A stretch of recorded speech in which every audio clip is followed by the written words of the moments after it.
On the news tonight, Nigeria Governors Forum remains neutral on President Bola Tinubu's state of emergency in Rivers State.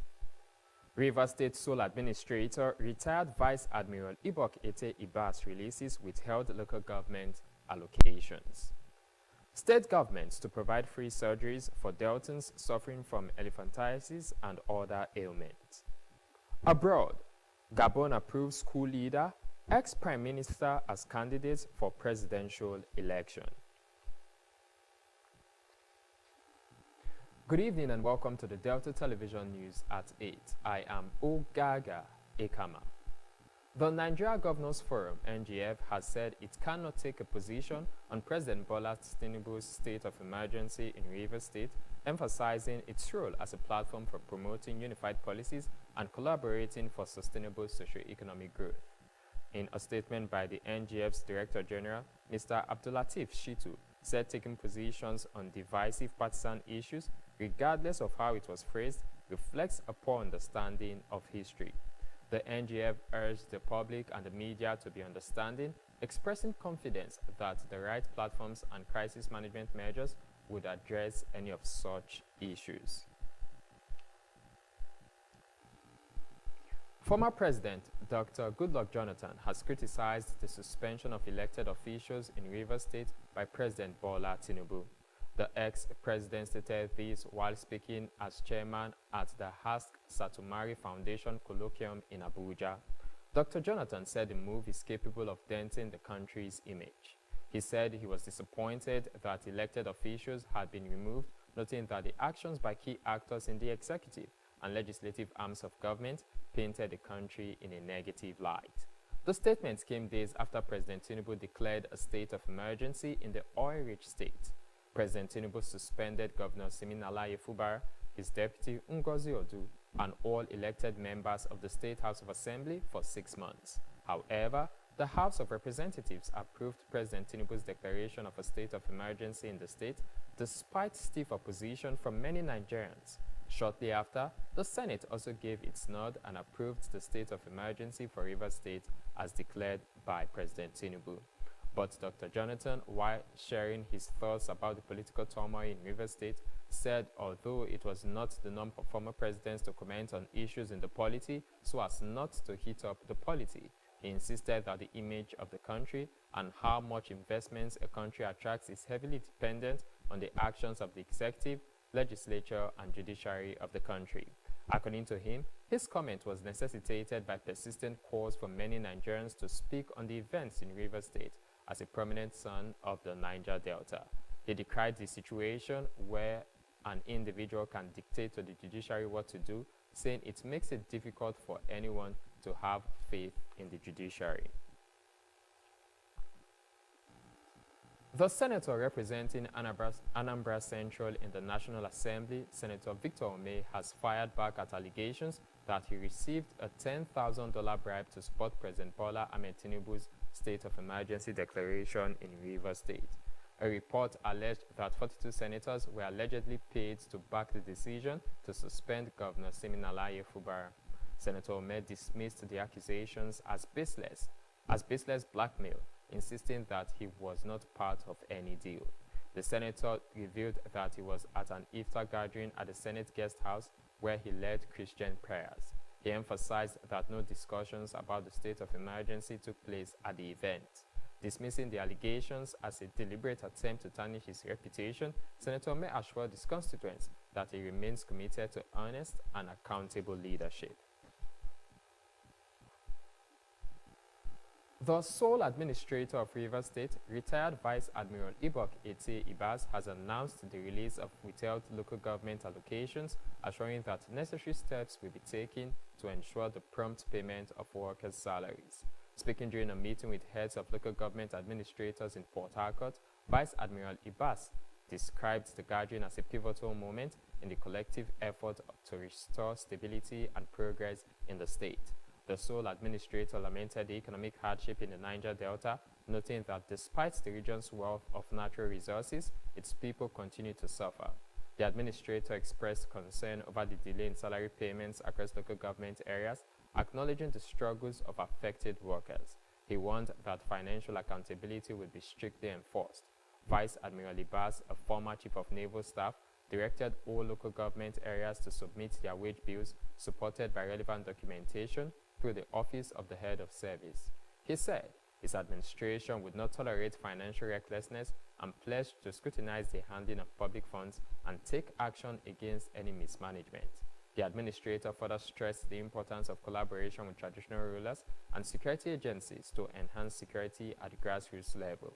The president of the Nigeria Union of Local Government Employees NULGE and administrator of Port Harcourt Local Government Area, Mr. Clifford Paul, acknowledged the development strides made in the state despite political conflicts and commended the federal government for appointing the sole administrator, attributing the decision to his competence and leadership ability. He pledged to support peace and stability while urging the administrator to prioritize workers' welfare and encouraged stakeholders to seize this opportunity to rebuild trust and foster unity in the state. The State Deputy Governor. The Deputy Speaker of the House of Representatives, I beg your pardon, Honorable Benjamin Kalu, has urged the nation's universities to integrate artificial intelligence-driven solutions into their curricula. Honorable Kalu gave the advice during the University of Calabar's 50th anniversary and 37th convocation lecture and award ceremony in Calabar. He stressed the need for education to go beyond theories, adding that lecturers should keep pace with technological advancements, highlighting the rapid impact of artificial intelligence, AI, and automation. Honorable Kalu cited World Economic Forum projections that AI would displace 85 million jobs by 2025, while creating 97 million new roles. He said the new roles would be in fields such as AI ethics, cybersecurity, and sustainability, adding that many Nigerian universities were not preparing students for emerging careers. The Deputy Speaker called on Nigerian business leaders to support universities through internships, apprenticeships, and mentorships. The State Deputy Governor, Sir Monday Oyeme, has said that zoning of political offices, particularly the office of the governor, had long played a crucial role in shaping political power dynamics in the state. The Deputy Governor disclosed this at the inauguration of Ughelli North, Ughelli South, Udu Federal Constituency Forum held at Oharisi Primary School, Ughelli. Perebotu reports.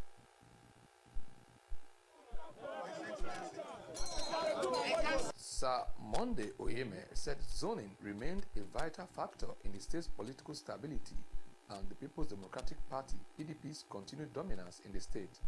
He emphasized that zoning system reinforced PDP's stronghold by ensuring a balanced and equitable distribution of political offices among the state's diverse ethnic groups.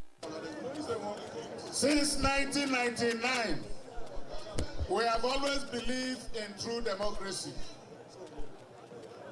And so, we were one of the first states to embrace rotation.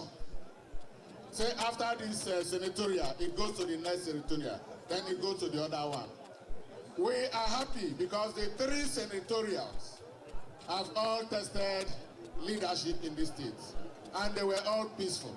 The Speaker of the State House of Assembly, the Right Honorable Emomotimi Guo, said the gathering was to show that the federal constituency was united for the state governor, Right Honorable Sheriff Obodowori. This one, na to tell una say we dey united for PDP and Delta Central. Come 2027, all the 8 local governments,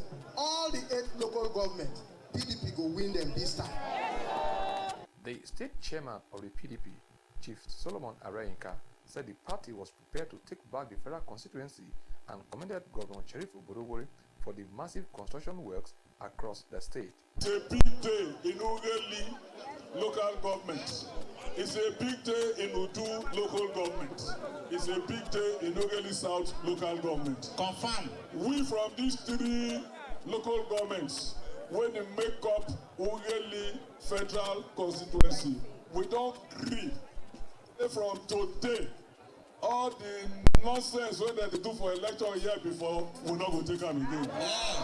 In their separate goodwill messages, the Chief of Staff, Government House, Prince Johnson Erijo, and the Chairman, Board of Internal Revenue, Honorable Solomon Igrapata congratulated the people of the Ugele Udu Federal Constituency for putting their house together. Governor, who all of us collectively voted to give us direction, to make impact, to do more in Delta State, he has performed exceedingly well. And of course, all of us can attest to that. Chairman of the organizing committee and Chairman Ugele North Local Government, Chief Jaro Egbo, said the formation of the forum marked a significant milestone to enhance participatory democracy, good governance, and sustainable development within the federal constituency. Those inaugurated include Honorable John Oguma as chairman, Chief Eddie Onosue, deputy chairman, Right Honorable Festus Agas, secretary, Honorable George Oyefia, treasurer, Honorable Erin Sakra, financial secretary, Chief Vivian Oganevo, woman leader, Comrade Ejiro Hope, youth leader, and Honorable Festus Ahon, publicity secretary, while Senator Emmanuel Agwarawodo, Chief Fred Majimite, Chief Moses Odibu, and others were inaugurated as advisors, coordinators, and ex-officials. Responding on behalf of the forum, Honorable John Oguma said the forum would work hard for the betterment of the PDP. The high point of the ceremony was the passing of a vote of confidence in Governor Sheriff Oborowori, moved by the Commissioner for Works, Urban and Highways, Honorable Ruben Izezi, seconded by the Ugele North Local Government Chairman, Honorable Jaro Egbo, and unanimously adopted by the people. I am Pere Botu reporting.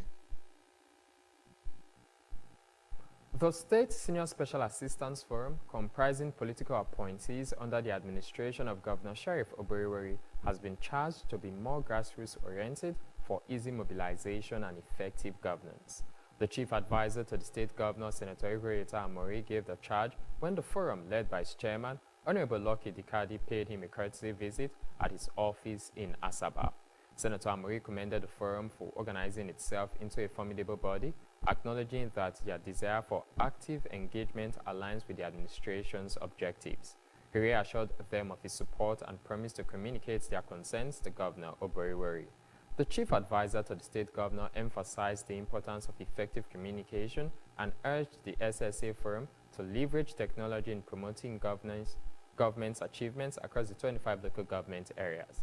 Senator Amori also highlighted the importance of morale-boosting interactions between the governor and his appointees, stating that he would present the firm's request for a direct engagement session with Governor Oborowori.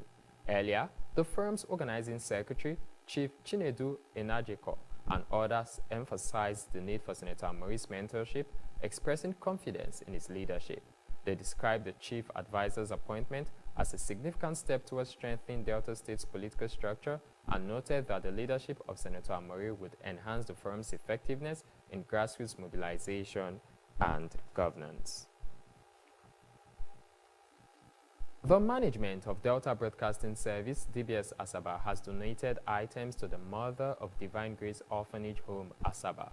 The DBS team, led by the acting head of administration department, Mrs. Ifoma Odiatu, said the gesture was to put a smile on the face of the orphans. Mrs. Odiatu noted that the station, in line with its corporate social responsibility, decided to hand over the items to the orphans. Receiving the items on behalf of the orphanage home, Sister Stella Maris Edet appreciated management of the DBS Asaba for the gesture, noting that the station was now part of the Mother of Divine Grace Orphanage Home and prayed for the growth and progress of the station. The children also offered prayer for DBS.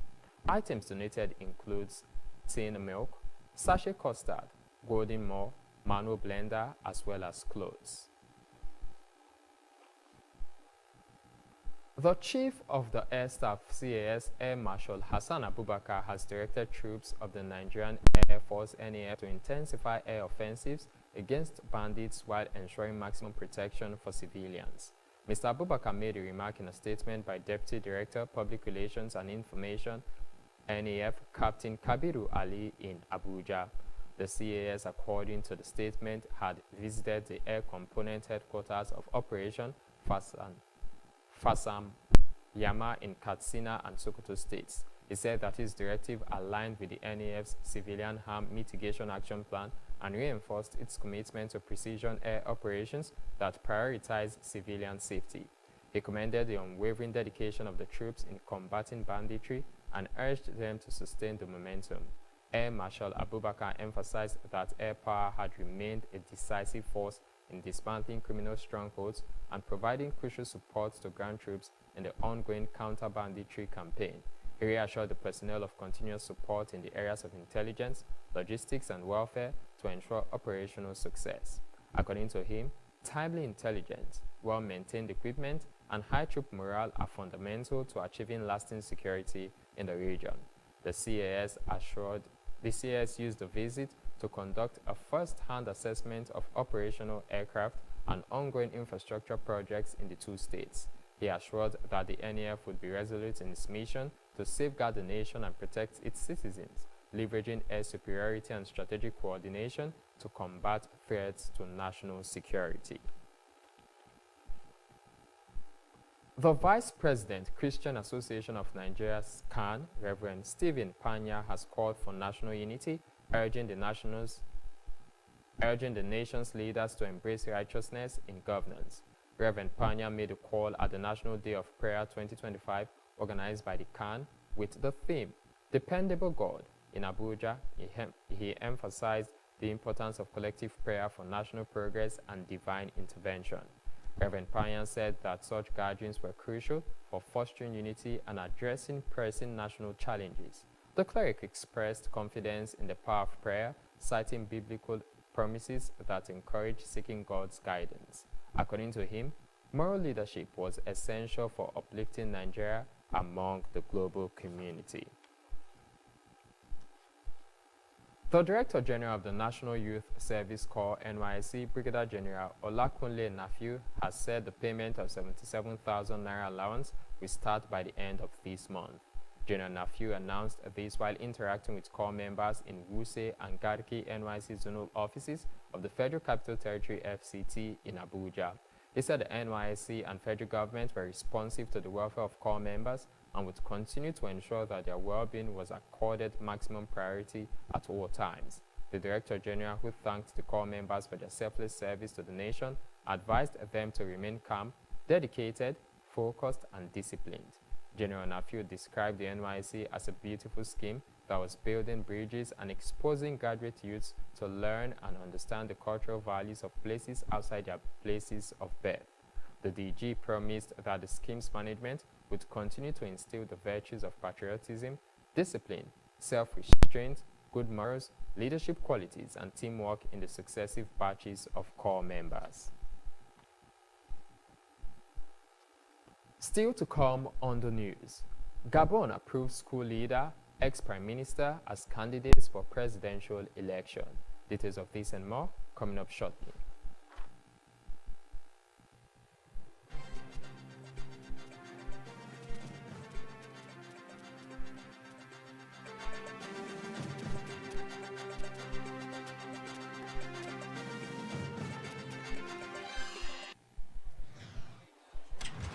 How far, Niger? Welcome to the Glow Cafe app. Come in. Because it's time for an upgrade. Your own personal Glow Cafe app open 24/7. Welcome to bigger, better, smarter. Welcome to total control of your data, your airtime. Mom, I'll call you back. How you buy? I'll send you data. How you share and how you recharge. Movies, gaming, music, all in one place. Welcome to More Value. Download the upgraded Glow Cafe app and get more data. Get 100% recharge bonus and get a massive 100 gigabytes data bonus when you register. Want it all? Download all this into this.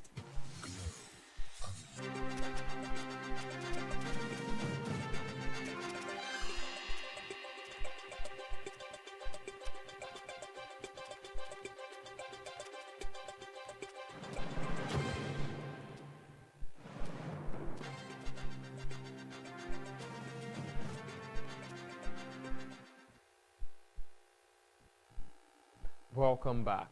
Thank you for staying with us on the news. The global scene is next as we join our world news desk.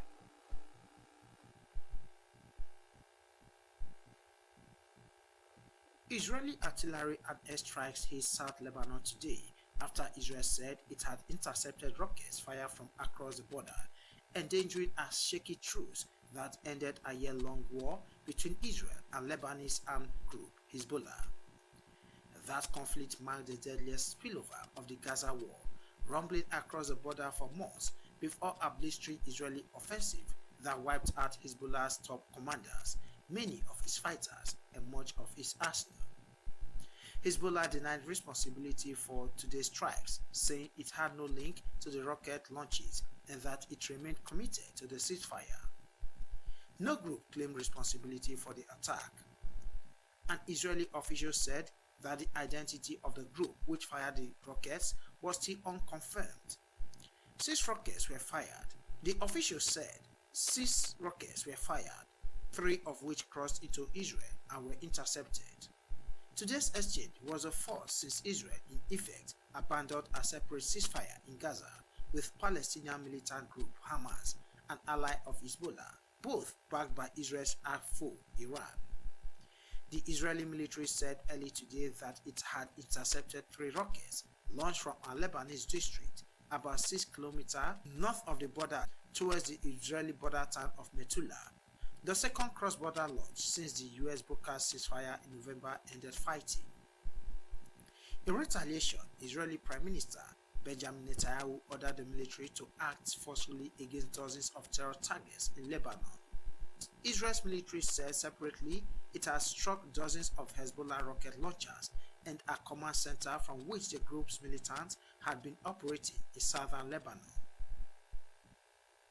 Gabon's Constitutional Court has approved a list of 8 candidates to run in the Central African nation's presidential election next month, including interim president Brice Oligui Nguema, who seized power in a military coup in 2023. Although transitional leaders are not usually allowed to run for election, Gabon approved a new constitution by a landslide in November that exempted Nguema, stoking opposition and analyst concerns that the junta will seek to remain in power. The junta promised the constitutional referendum would be a stepping stone to democratic rule. Nguema, 50, ended the long-standing rule of his predecessor Ali Bongo and his family over the oil-rich but impoverished nation in the coup, the 8th in West and Central Africa between 2020 and 2023. Nguema's main rival is tipped to be Bongo's last prime minister, Alain Claude, who is running as an independent candidate. Other candidates approved by the court include Stephanie Jammeh, Iloko Bosekwe, a former member of Bongo's Gabonese Democratic Party who has formed its own movement, the Large Rainbow Gathering, and a tax inspector, Joseph Lapensi Esingoni. In business, the Naira recorded a massive drop against the dollar at the official foreign exchange market from March 14 to 21. Analysis of the Central Bank of Nigeria CBN's exchange data showed that it lost 18 Naira 96 kobo weekly. This comes as the Naira depreciated to 1,536 Naira 89 kobo against the dollar on Friday from 1,517 Naira 93 kobo traded last week. Meanwhile, at the black market, the Naira gained 10 Naira in the week under review. The Naira closed at 1,580 Naira per dollar on Friday, again from 1,590 Naira it traded last week. The data from both official and parallel foreign exchange markets show that the Nigerian Naira has continued to fluctuate against other currencies. Activities lined up to mark the retirement of the state head of service, Mr. Reginald Bayoko, has commenced in Asaba.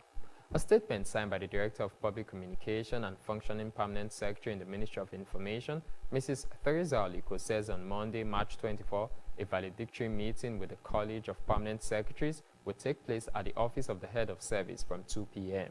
While Tuesday, March 25, will feature a road walk to create awareness on autism, taken up from the Professor Chike Edozian Secretariat at 7:30 a.m.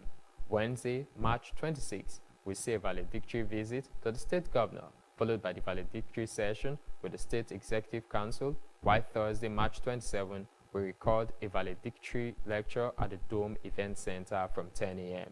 Friday, March 28th, will witness a farewell tour of the State Secretariat and pull-out ceremony from 10 a.m. A Thanksgiving service to round off the activities will take place on Saturday, March 29 at the Grace and Progress Family Church, Asaba, from 10 a.m. Deltans, particularly civil servants, have been enjoined to participate in all the activities. Deltans have been informed that the Delta State Primary Healthcare Development Agency, in collaboration with the Keita Center, will be providing free surgeries for men 18 years and above who have hydrocele or enlarged scrotum.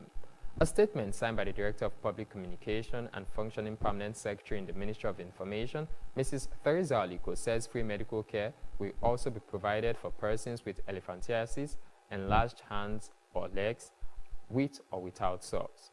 The statement has requested those affected to report to the nearest primary health care center or call 0703 507 3951 or 081 006 08207 for screening and management.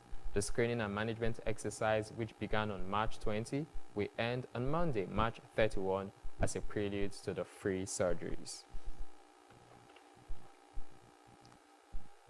Vice President Kashim Shettima has expressed deep sorrow over the tragic tanker explosion that occurred in Karu, Abuja on Wednesday, claiming multiple lives and leaving many others injured. Senator Shettima extended his heartfelt condolences to the bereaved families, assuring them of the federal government's support during this difficult time. He also conveyed his prayers for the injured, emphasis to the government's commitment to their recovery. Senator Shettima commended the swift response of emergency services, including the Federal Road Safety Corps, the Red Cross, the Fire Service, security agencies, and other first responders for their prompt action in rescuing victims and providing medical aid. Meanwhile, President Bola Tinubu had directed a thorough investigation into the incident and extended his condolences to the victims' families. He also ordered priority medical care for the injured and instructed security agencies to enhance traffic monitoring, particularly at Abuja's entry and exit points. Moving out to sports, where the Super Eagles have arrived Uyo ahead of their 2026 FIFA World Cup qualifying match, the sixth encounter with the Warriors of Zimbabwe. Nigeria defeated the Amavubi of Rwanda 2-0 in Kigali yesterday night. The players and their officials arrived at the Victor Atta International Airport Friday afternoon. They moved into the 4 points. They moved into the 4 points by Sheraton Hotel, Ikotekpene, on their arrival. Eric Charles' side are expected to have a training session at the training pitch of the Godswill Akpabio International Stadium, Uyo, on Sunday. The Super Eagles will be up against the Warriors next week, Tuesday. Next is the thought for the day. Do not be pushed by your problems. Be led by your dreams.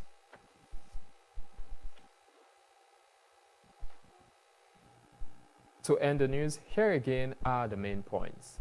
The Nigeria Governors Forum, NGF, has said it cannot take a position on President Bola Tinubu's state of emergency in Rivers State, emphasizing its role as a platform for promoting unified policies and collaborating with sustainable socio-economic growth. In a statement by the NGF's Director General, Mr. Abdulateef Shitu, he said taking positions on divisive partisan issues, regardless of how it was phrased, reflects a poor understanding of history. The sole administrator of Rivers State, retired Vice Admiral Ibok Ite Ibas, has announced the release of withheld local government allocations, assuring that necessary steps will be taken to ensure the prompt payment of workers' salaries. Speaking during a meeting with heads of local government administrators in Port Harcourt, Vice Admiral Ibas described the gathering as a pivotal moment in the collective effort to restore stability and progress in the state. Deltans have been informed that the Delta State Primary Healthcare Development Agency, in collaboration with the Keita Center, will be providing free surgeries for men 18 years and above who have hydrocele or enlarged scrotum. A statement signed by the Director of Public Communication and functioning permanent secretary in the Ministry of Information, Mrs. Theresa Aliko, says free medical care will also be provided for persons with elephantiasis, enlarged hands and legs, with or without sores. And abroad, Gabon's Constitutional Court has approved a list of 8 candidates to run in the Central African nation's presidential election next month, including interim President Brice Nguema, who seized power in a military coup in 2023. That's the news. Thank you so much for watching. I am Ogaga Ikama. Good evening.